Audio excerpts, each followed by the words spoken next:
মৃত ব্যক্তির ফটো কোথায় রাখবে? মৃত ব্যক্তির ফটো সবসময় ঘরের কোন দিকে রাখবে? মুখ কোন দিকে হবে? তুলসী গাছে জল ডান দিক দিয়ে দেবো না বাঁ দিক দিয়ে দেবো? তার নন্দ বাবা বিধি বিধান দিয়ে সমস্ত কার্য পূর্ণ করিয়েছেন, পিতৃগণের পুজো করিয়েছেন। যখন কোনো মঙ্গল কার্য হয় তখন সেখানে পিতৃপুরুষের পুজো করা উচিত, না হলে তখন পিতৃপুরুষ রুষ্ট হয়ে যায়। আর কারোর ঘরে যদি পিতৃদোষ লাগে তাহলে আস্তে আস্তে সব নষ্ট হয়। পিতৃদোষ থেকে বাঁচার একটি উপায়, যত পারবে তত পিতৃগণকে সবসময় কিছু না কিছু মহারাজ পুজো অর্চন করতে থাকা উচিত। অনেকে জিজ্ঞাসা করে বলে, মহারাজজি ঘরের মধ্যে মৃত ব্যক্তির ফটো রাখা যায় কি না? অনেকের প্রশ্ন থাকে না, কে কে জানতে চায়? একটু হাত তোলো দেখি, তাহলে বলি। সবাই তো? ঘরে মৃত ব্যক্তির ফটো রাখা যায়, কোনো দোষ নেই। কিন্তু মৃত ব্যক্তির ফটো কোথায় রাখবে? শয়ন কক্ষে রাখতে নেই। যেই রুমে আপনি ঘুমাচ্ছেন সেই শয়ন কক্ষে রাখা উচিত নয়। তার অন্যান্য জায়গায় আপনি রাখুন, ঠাকুর ঘরে রাখুন, বা তার বাইরে ডাইনিং হলের মধ্যে রাখুন। ঘর থেকে বেরোতে, ঘরে প্রবেশ হতে যেন দর্শন হয় এমন জায়গায় রাখুন। খুব মন দিয়ে শুনবে। সেখানে আপনি পিতৃগণের ফটো রাখুন, কোনো অসুবিধা নেই। মৃত ব্যক্তির ফটো রাখুন, কোনো অসুবিধা নেই। আর যখন ফটো রাখবেন তখন তাদেরকে দক্ষিণ দিকে রাখা উচিত। কোন দিকে? দক্ষিণ দিকে। মৃত ব্যক্তির ফটো সবসময় ঘরের কোন দিকে রাখবে? জোরে বলো। দক্ষিণ দিকে। মনে থাকবে তো? মৃত ব্যক্তির ফটো কোন দিকে রাখা উচিত? দক্ষিণ দিকে। এবার দক্ষিণ দিকে যদি তুমি রাখো তাহলে মুখ কোন দিকে হবে? হ্যাঁ, উত্তর দিকে, সোজাসুজি কথা। এটা কেন বললাম? আবার অনেকে জিজ্ঞাসা করবে, মহারাজজি মুখটা কোন দিকে হবে? হ্যাঁ, মানুষের প্রশ্নের তো কোনো লিমিট নেই। আমাকে একজন প্রশ্ন করেছে, মহারাজজি তুলসী গাছে জল ডান দিক দিয়ে দেবো না বাঁ দিক দিয়ে দেবো? আরে হে ভগবান, এটা আবার কোনো প্রশ্ন হলো? তুলসী গাছে জল ডান দিক দিয়ে দেবে না বাঁ দিক দিয়ে দেবো? আমি বললাম, তুমি না ডান দিক দিয়ে দেবে না বাঁ দিক দিয়ে দেবে, তুমি উপর দিক দিয়ে দেবে। তো মানুষ প্রশ্ন তো এক থেকে এক অবান্তর করে দেয়। প্রেম সে বলো। তো খুব সুন্দর করে মহারাজ জাতকর্ম সংস্কার হয়েছে। নন্দ বাবা খুব করে দান করলেন। কি দান করেছেন? ধেনু নাম নিহুতে প্রাদাদ বিপ্রেভ্য সমলঙ্কৃতে তিলাদ্রেন সপ্তরত্নো ঘষাত কম্ভাম্বরাবৃতাম। ধেনু নাম নিহুতে প্রাদাদ বিপ্রেভ্য সমলঙ্কৃতে। খুব করে ব্রাহ্মণদেরকে গোদান করলেন। আর বাকি যত ব্রজবাসীরা এসছে, কাউকে মহারাজ যে যা চেয়েছে তাই দিয়েছে। কাউকে চাল, কাউকে ডাল, কাউকে গম, কাউকে সর্ষ, কাউকে তিল, কাউকে বস্ত্র, কাউকে আভূষণ, কাউকে অলংকার। যে যেমন যোগ্য যাচক তাকে তেমনই বস্তু প্রদান করেছেন। খুব মন দিয়ে শুনবে। গোদান যদি করতে হয়, গোদান কাকে করা উচিত? শাস্ত্রে তার বিধান রয়েছে, যাকে তাকে গোদান করতে নেই। গোদান কাকে করা উচিত? হয় ব্রাহ্মণকে, আর না হয় সাধুকে। খুব মন দিয়ে শুনবে। কাকে দান করবে? হয় ব্রাহ্মণকে, না হয় সাধুকে। ব্রাহ্মণ অথবা সাধুকে ছাড়া অন্য কাউকে গোদান করা উচিত নয়, আর অন্য কাউকে গোদান গ্রহণ করা উচিত নয়। যে গ্রহণ করবে গৃহীতা, সেও অপরাধী হবে, আর যে দেবে তারও কোনো পুণ্য হবে না। তার জন্য গোদানের নিয়ম একদম সিলেক্টিভ রয়েছে, ক্লিয়ার কাট। হয় সাধু আর না হয় ব্রাহ্মণ। যে আশ্রমধারী তাকে গোমাতা দান করা যায়। বাকি অন্যান্য সবাইকে অন্যান্য যে কোনো বস্তু দান করা যায়, সোনা, হীরা, মণি, মুক্তা। এই নিয়মটা শুধু গোদানের ক্ষেত্রে বলা হয়েছে। অন্য কাউকে আপনি যা ইচ্ছা তা দান করতে পারেন। ভূমি দান করতে পারেন, জমি দান করতে পারেন, সোনা, হীরা, মণি, মুক্তা, টাকা পয়সা, কাপড় চোপড়, গয়না গাটি, খাবার দাবার, যা ইচ্ছা তা দিতে পারেন। কিন্তু গোদান যদি করতে হয় তাহলে শুধু দুই জায়গাতেই করা উচিত। এক, কোনো আশ্রম মন্দির অথবা কোনো ব্রাহ্মণকেই গোদান করা উচিত।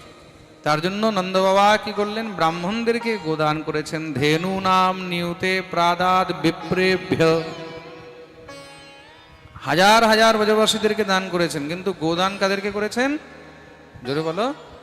বিপ্রেভ্য, বিপ্রদেরকে, ব্রাহ্মণদেরকে। আর বাকিদেরকে বলে যে যা চেয়েছে।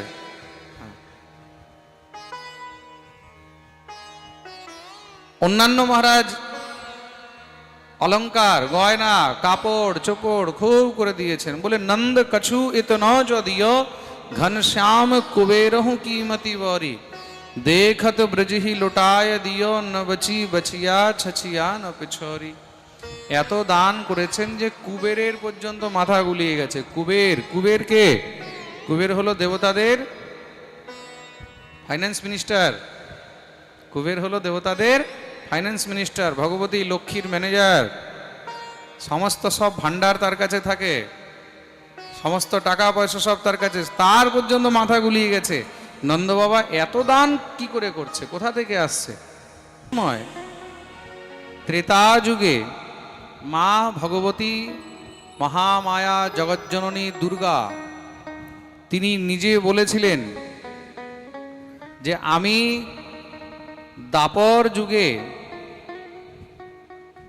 বসুদেব আর দেবকীর এখানে যাব, নন্দ যশোদার ঘরে জন্মগ্রহণ করব। তিনি বলেছিলেন, আর নন্দ যশোদার ঘরে জন্মগ্রহণ করে তৎপশ্চাৎ আমি বিন্ধ্যাচলে গিয়ে নিবাস করব। কোথায় নিবাস করব? বিন্ধ্যাচল।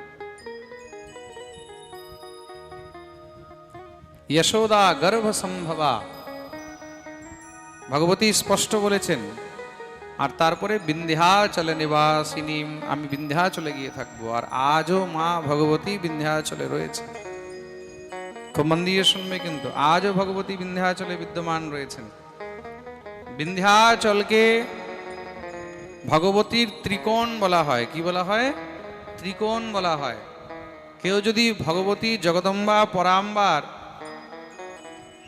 কোনো প্রকারে কোনো সিদ্ধি করতে চায়, তাহলে সিদ্ধি করতে হলে তখন তাকে বিন্ধ্যাচলে যাওয়া উচিত। খুব মন দিয়ে শুনবে কিন্তু, ভগবতী মহামায়ার সিদ্ধি এই পৃথিবীর মধ্যে দুটি জায়গায় শ্রেষ্ঠ। যদি দেবীর সাধনা করতে হয়, তাহলে দেবীর সাধনা করতে হলে সব থেকে শ্রেষ্ঠ দুই স্থান। আর দুই স্থান কোথায় কোথায়? বলে এক হলো বিন্ধ্যাচল, যেখানে মা ভগবতী সাক্ষাৎ বিরাজমান রয়েছেন। আর দ্বিতীয় হলো কামাখ্যা। দ্বিতীয় কোথায়? কামাখ্যা। তা বিন্ধ্যাচল কোথায় আছে? বিন্ধ্যাচল আছে উত্তরপ্রদেশে। উত্তরপ্রদেশে গঙ্গার তটে বিন্ধ্যাচল পর্বত। আর কামাখ্যা কোথায় আছে? আসামে। কোথায় আছে? আসাম, গুয়াহাটি, নীলগিরি পর্বতের উপরে, যাকে নীলাদ্রিও বলা হয়। প্রেম সে বলো।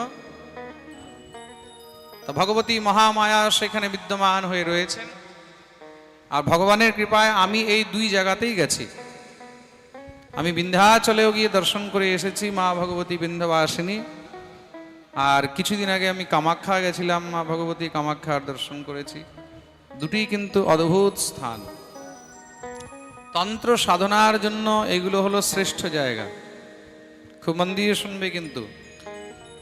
আর বিন্ধ্যাচলের মধ্যে একটা প্লাস পয়েন্ট রয়েছে। বিন্ধ্যাচলের মধ্যে ত্রিকোণে মহাকালী, মহালক্ষ্মী আর মহাসরস্বতী তিনজন রয়েছে।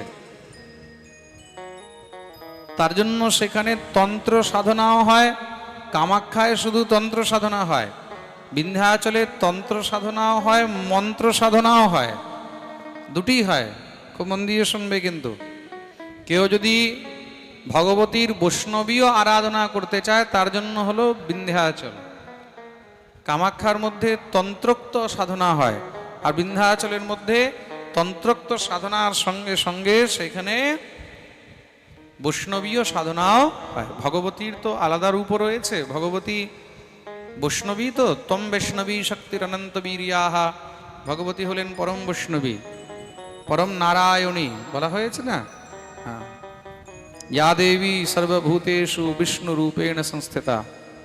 হ্যাঁ, নমস্তস্যৈ নমস্তস্যৈ নমস্তস্যৈ নমো নমঃ। চণ্ডীর মধ্যে মা ভগবতীকে পরম বৈষ্ণবী বলা হয়েছে, নারায়ণী বলা হয়েছে। নারায়ণী নমস্তুতে বলা হয়েছে না, কি বলা হয়েছে? নারায়ণী। তার জন্য ভগবতীর এখানে মহারাজ বিশেষ স্থান রয়েছে। কোনো সময় সময় পেলে বিন্ধ্যাচলে গিয়ে দর্শন অবশ্যই। বলিয়ে বিন্ধ্যবাসিনী মাইয়া কি জয়। ভোজরাজ কংস তো এবার চিন্তিত হয়ে গেল, দেবতারা আমার সঙ্গে চাল করে দিল, আমার শত্রু অন্যত্র জন্মগ্রহণ করেছে। দেবকী বসুদেবের কাছে ক্ষমা চাইলেন, তোমাদের সন্তান আমি এক এক করে সব মেরে দিলাম, আমি দেবতাদের চাল বুঝতে পারিনি, আমাকে ক্ষমা করবে। কিন্তু এখন ক্ষমা চেয়ে তো কোনো লাভ নেই, সন্তান তো সব মারাই গেছে। দেবকী বসুদেব আর কিছু বললেন না। কংস তাদেরকে কারাগৃহ থেকে মুক্ত করে দিলেন। এদিকে সব অসুরদেরকে নিয়ে একটি মিটিং ডেকেছে। আমার শত্রু তো জন্মগ্রহণ করেছে, তাকে কি করে মারা যায়। কেউ বুদ্ধি দিচ্ছে, মহারাজ ব্রজের গ্রামে গ্রামে আমরা আক্রমণ করে দিই, সব বাচ্চাদেরকে আমরা মেরে দেবো। কেউ বলছে না না, তাহলে প্রজা সব পালিয়ে যাবে, বিদ্রোহ হয়ে যাবে, প্রজা না থাকলে তাহলে রাজত্ব কোথায় করবে। কেউ বলছে মহারাজ তাহলে আমরা চুপচাপ চুরি করে যাই, ঘরে ঘরে গিয়ে বাচ্চাগুলোকে মেরে ফেলি। কেউ বলছে মহারাজ আমরা নানা রকমের রূপ ধারণ করে যাব। তাদের মধ্যে কংসের এক বোন আছে, ধর্মবোন, নাম হলো পুতনা।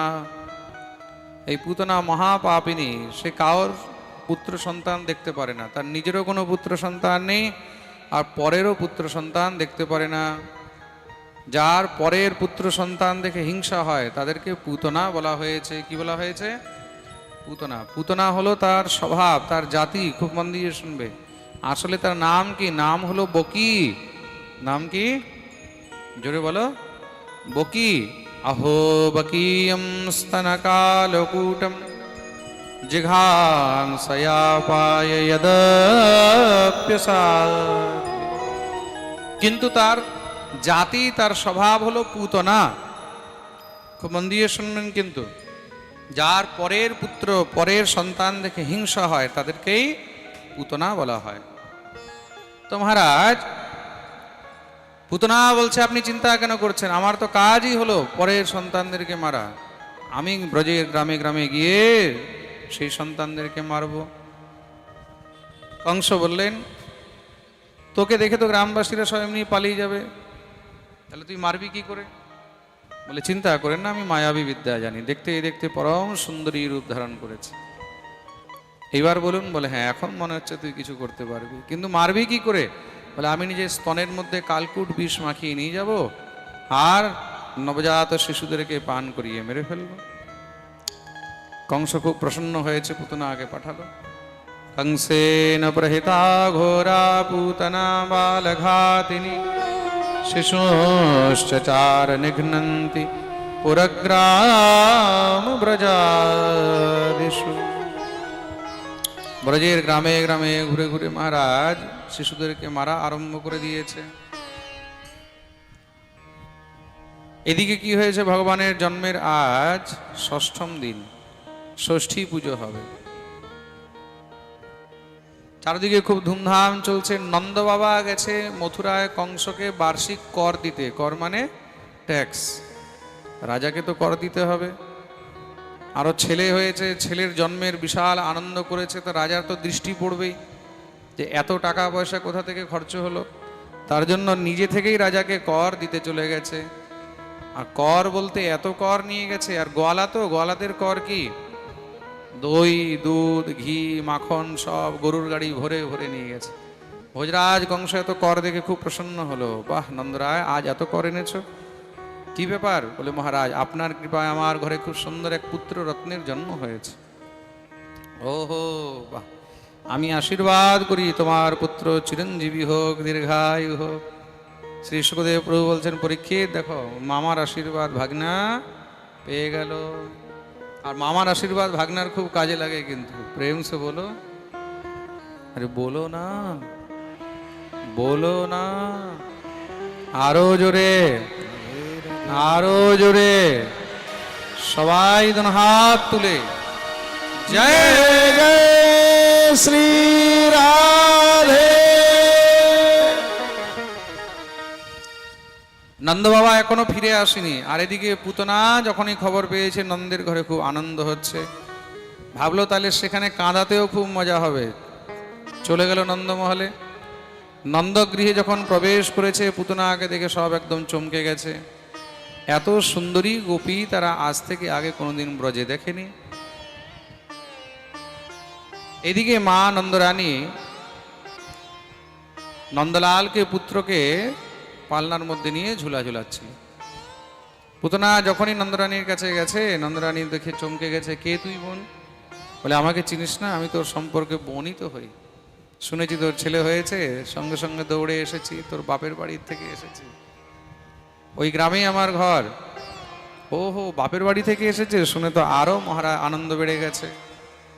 আচ্ছা, মেয়েদের যদি বাপের বাড়ি থেকে কেউ এসেছে শুনলে দেখবে খুশি আরো 4 ডাবল হয়ে যায়। আমার বাপের বাড়ি থেকে এসেছে। যশোদা সব ভুলে গেছে। চল চল চল, ঘরে চল, বিশ্রাম করবি। বলে এত দূর থেকে এসছি আমি বিশ্রাম করার জন্য? না না, আগে তোর ছেলেকে নিয়ে একটু আনন্দ করব। যশোদা এত সোজা, সঙ্গে সঙ্গে নিজের পুত্রকে নিয়ে তার কোলে তুলে দিয়েছে। নে। এদিকে সব গোপীরা নিজের নিজের কাজে ব্যস্ত হয়ে গেছে। পুতনা যশোদাকে বলল, খুব খিদে লেগেছে রে, কিছু অল্পাহার তো নিয়ে আয়। যশোদা দৌড়ে গেছে অল্পাহার আনতে। পুতনা দেখলো খুব সুন্দর সুযোগ। তৎমধ্যেই পুতনা নন্দলালকে নিজের স্তনপান করাতে লেগে গেছে। যখনই স্তনপান করাচ্ছে, ভগবান সঙ্গে সঙ্গে তার প্রাণকে পান করতে লাগলেন। যখনই প্রাণ ছটপট করে উঠেছে, পুতনা জোরে জোরে চেঁচাচ্ছে, সা মঞ্চ মঞ্চাল মিতি প্রভাসিনী, ছেড়ে দে ছেড়ে দে ছেড়ে দে। ভগবান কি আর ছাড়েন? কোনো মতেও মহারাজ আর ছাড়াতে পারছে না। তখন ভয়ঙ্কর রাক্ষসী রূপ ধারণ করে নিয়েছে। যখনই সেই রাক্ষসীকে দেখেছে, সব দৌড়াতে লেগেছে। আরে লালা কু রাক্ষসী লেগেই, ছেলেকে রাক্ষসী নিয়ে গেল। পুতনা দৌড়াতে লেগেছে, খুব চেষ্টা করছে ছাড়াবার। ভগবান আর ছাড়েন না কেন? ভগবান বলছেন, পুতনা অত সহজে আমি কাউকে ধরি না, আর একবার যাকে ধরি তাকে অত সহজে আর ছাড়ি না। প্রেম সে বলো। পুতনা যখনই যমুনার তটে নিয়ে গিয়ে উপস্থিত হয়েছে, সঙ্গে সঙ্গে ভগবান দেখলেন এ তো এক লাফ দিয়ে যমুনা পার করে মথুরায় চলে যাবে। সঙ্গে সঙ্গে তার প্রাণ পান করে নিলেন। সেখানেই পুতনা একদম নিষ্প্রাণ হয়ে ধড়াম করে তার গোবিন্দায় নমো নমঃ ভগবান উদ্ধার করে দিলেন। এদিকে ব্রজবাসীরা দৌড়ে এসে দেখছে যে পুতনার বুকের উপরে নন্দলাল খেলছে। মা যশোমতী তো কাঁদতে কাঁদতে দৌড়ে এসে উপস্থিত। যশোদার কোলে নন্দলালকে নিয়ে তুলে দিলেন। মা যশোমতী পুত্রকে বুকে জড়িয়ে ধরে তাকে চুমু খাচ্ছে, কাঁদছে। আমার ছেলে কার কি নষ্ট করেছে, কি ক্ষতি করেছে, তাকে মারার জন্য রাক্ষসী পাঠিয়ে দিল। রাক্ষসীর স্পর্শ হয়েছে, মায়ের তো আরো চিন্তা হয়ে গেছে। যোগিনী, ডাকিনী, পিশাচিনী, রাক্ষসী, পুতনা, এদের স্পর্শ তো খুব খারাপ। তার জন্য মা কি করেছে, ঘরে নিয়ে এসে সব থেকে আগে ছেলের নজর নামিয়েছে। বাচ্চাকে যদি কারোর নজর লেগে যায়, কোনো দুষ্কৃতির দৃষ্টি পড়ে, মন দিয়ে শুনবে, অথবা যদি কোনো অস্পৃশ্য স্পর্শ হয়ে যায়, তখন কি হয়? তখন সঙ্গে সঙ্গে বাচ্চাকে ঝাড়া লাগাতে হয়, আর পঞ্চগব্য দিয়ে স্নান করাতে হয়। মা ভগবতী যশোমতী খুব সুন্দর করে আগে ঝাড়া লাগালেন। ঝাড়া কি দিয়ে লাগিয়েছেন? গোপুচ্ছ ভ্রমণা দেবীহি, ঠাকুরের রক্ষার জন্য, পুত্রের রক্ষার জন্য গরুর লেজ দিয়ে ঝাড়া লাগিয়েছেন। কি দিয়ে? গরুর লেজ দিয়ে। অনেক সময় মারা নিয়ে যায় না বাচ্চাদেরকে ঝাড়ফুঁক করাবার জন্য। আমার ছেলের হয়ে গেছে, মাদের খুব চিন্তা থাকে তো সন্তানকে নিয়ে। তা কোথাও যাওয়ার দরকার নেই, খুব মন দিয়ে শুনবে। কোনো তান্ত্রিক ওঝা কোথাও যাওয়ার দরকার নেই। ভাগবতে তার জন্য খুব সুন্দর উপায় বলেছে। গরুর লেজ দিয়ে বাচ্চাকে 7 বার ঘুরিয়ে ঝাড়া লাগিয়ে দেওয়া উচিত। এটাই হলো শ্রেষ্ঠ ঝাড়া, এর থেকে উপরে আর কিছু নেই। আর তারপরে কি বলে? তারপরে গোমূত্রেণ স্নাপয়িত্বা পুনর্গৌরজসার্ভকম, পঞ্চগব্য দিয়ে স্নান করানো। পঞ্চগব্য কি? দুধ, দই, ঘি, গোবর আর গোমূত্র, এই 5টিকে পঞ্চগব্য বলা হয়। পঞ্চগব্য আলাদা আর পঞ্চামৃত আলাদা। খুব মন দিয়ে শুনবে। পঞ্চামৃত হলো দুধ, দই, ঘি, মধু আর শর্করা। আর পঞ্চগব্য হলো দুধ, দই, ঘি, গোবর আর গোমূত্র। পঞ্চগব্যের মধ্যে শুধু গরুর যে জিনিস সেগুলোই থাকবে, আর কিছু না। গোমাতার, মহিষের চলবে না কিন্তু। খুব মন দিয়ে শুনবে। কেউ যদি ভাবে যে মহিষের দুধ, মহিষের দই বা মহিষের ঘি এগুলো চলবে, না না না, শুধু গরুর দুধ। গরুরই দুধ থেকে যে এই দই, গরুর দুধ থেকে যে ঘি বেরিয়েছে, সেই গোমাতার গোবর আর গোমূত্র এইগুলো দিয়েই কিন্তু স্নান করানোর বিধানকে পঞ্চগব্য স্নান বলা হয়েছে। প্রেম সে বলো। মা স্নান করাচ্ছে আর মন্ত্র পাঠ করছে। কি মন্ত্র পাঠ করছে? ইন্দ্রিয়াণি ঋষিকেশঃ প্রাণান নারায়ণোবতু শ্বেতদ্বীপতিষ্ঠিতম মনো যোগেশ্বরোবতু। হে নারায়ণ, আমার পুত্রে রক্ষা করো। ঋষিকেশ, আমার পুত্রে রক্ষা করো। কৃষ্ণগর্ভ, আমার পুত্রে রক্ষা করো। ভগবানের নানা নাম নিয়ে ভগবানের কাছে ভগবানেরই রক্ষার জন্য প্রার্থনা করছে, আর ঠাকুর খিলখিল করে হাসছে, বলে দেখো আমার মা আমার নাম নিয়ে আমাকেই রক্ষার জন্য প্রার্থনা করছে, কিন্তু মা কি জানে যে আমার ছেলেকে, মায়ের জন্য তো তার ছোট্ট শিশু। এদিকে নন্দ বাবা যখন ফিরে এসেছেন, এইসব ঘটনা দেখলেন। পুতনার সেই বিশাল বড় শরীরকে অন্তিম সংস্কার করা হলো, আর তারা যখন অন্তিম সংস্কার করেছে, তার দেহের থেকে দিব্য সুগন্ধ বেরিয়েছে। পরীক্ষিত প্রশ্ন করলেন, এক রাক্ষসী পাপিনী, তার দেহ থেকে সুগন্ধ কেন? শ্রী সুখদেব প্রভু বলছেন, দেখো সে রাক্ষসী নিশ্চয়ই, পাপিনী নিশ্চয়ই, কিন্তু কতক্ষণ পর্যন্ত? যতক্ষণ পর্যন্ত ভগবানের স্পর্শ পায়নি। ভগবানের স্পর্শ হয়ে গেছে, আর কি কোনো পাপ থাকে? আর কোনো দুর্গন্ধ থাকে? সে তো এখন নিষ্পাপ হয়ে গেছে, আর ভগবান তাকে মুক্তি প্রদান করেছেন। কোন গতি দিয়েছে? তাকে মাতৃ গতি দিয়েছে ভগবান। কোন গতি দিয়েছে? মাতৃগতি। মায়ের জায়গায় ভগবান তাকে স্থান দিয়েছে। যে জায়গা দেবকী যশোদার জন্য ভগবান ঠিক করেছেন, সেই জায়গা তাকে দিয়েছে। লেভে গতিম ধাতৃচেতাম ততোন্যম কম্বা দয়ালুম শরণম ব্রজে। এমন দয়ালু ঠাকুর এই সংসারে আর কোথায় পাওয়া যাবে? তাকে যে মারতে এসেছে, তাকেও মাতৃগতি প্রদান করে দিলেন। এমন তো আমাদের একমাত্র গোবিন্দই হতে পারে। তাহলে এই পুতনা কিছু তো সৌভাগ্য করেছে বলে, হ্যাঁ, পূর্ব জন্মে এই পুতনা দত্তরাজ বলির কন্যা ছিল, নাম ছিল রত্নমালা। এই পুতনা যখন বামন ভগবানকে প্রথম দর্শন করে, দেখে মনে মনে ভাবলো, আহা কি সুন্দর এই বাচ্চাটি, যদি আমি একে নিজের বুকে জড়িয়ে ধরে একটু দুধ খাওয়াতে পারতাম, যদি স্তনপান করাতে পারতাম। তার মাতৃত্ব ভাব, বাৎসল্য ভাব জাগ্রত হলো। ভগবান তার ভাবে এত প্রসন্ন হলেন, মনে মনে সঙ্গে সঙ্গে তাকে কথা দিয়ে দিলেন, যা তোর ইচ্ছা অবশ্যই পূর্ণ করব। কিন্তু যখন বামন ভগবান রাজা বলির সর্বস্ব হরণ করে নিলেন, তখন সেই পুতনা মনে মনে ভাবছে, যদি এটা আমার বাচ্চা হতো, আমি তাকে দুধে বিষ মাখিয়ে খাইয়ে মেরে ফেলতাম। ভগবান বলেন, আচ্ছা ঠিক আছে, যা তোর এই ইচ্ছাও পূর্ণ করব। তো ভগবান হলেন ভক্ত বাঞ্ছা কল্পতরু। তো ভগবান আজকে তার দুটি ইচ্ছা পূর্ণ করলেন, তার দুগ্ধ পান করলেন আর তার বিষও পান করলেন। তার জন্য ভগবানের কাছে কিছু চাইলে অনেক ভেবে চিনতে চাইতে হয়। যা তা সবসময় বলতে নেই, কোন সময় ভগবান কোন কথা শুনে নেবে। হ্যাঁ, প্রেম সে বলো। তো ভগবান পুতনার উদ্ধার করলেন। এদিকে মহারাজ কৈলাস থেকে দেবাদিদেব মহাদেব এসেছেন। কিসের জন্য? ঠাকুরের দর্শন করার জন্য। আচ্ছা, যখন যখন ভগবান এই পৃথিবীতে অবতার নিয়েছেন, মহাদেব কিন্তু সেই সুযোগ ছাড়েন না। মহাদেবকে ভগবানের বাল্যরূপ খুব সুন্দর লাগে। মহাদেবের সব থেকে প্রিয় রূপ কোনটা? ভগবানের বাল্যরূপ। দেবতা বালকৃষ্ণস্য চতুর্বর্গ প্রদায়ক শিরো মে বালকৃষ্ণস্য পাদ নিত্যম মম শ্রুতি। মহাদেবের সব থেকে প্রিয় হলো ভগবানের বাল্যরূপ। তো মহাদেব বাল্যরূপ দর্শন করতে এসেছেন। দ্বারে এসে মহারাজ ডমরু বাজিয়েছেন, আলাখ নিরঞ্জন। ভিতর থেকে দাসী দৌড়ে এসেছে। হ্যাঁ বাবা, क्या चाहिए बोलो? बोले, री दासी, हम बड़ी दूर से आए हैं, हम हिमालय वाले बाबा हैं। আমি হিমালয়ের বাবাজি, আমি নন্দরানীর সঙ্গে দেখা করতে এসেছি। দাসী দৌড়ে গেছে মায়ের কাছে, मैया ओ मैया का भयो? बोले एक डमरू वालो बाबा आयो है।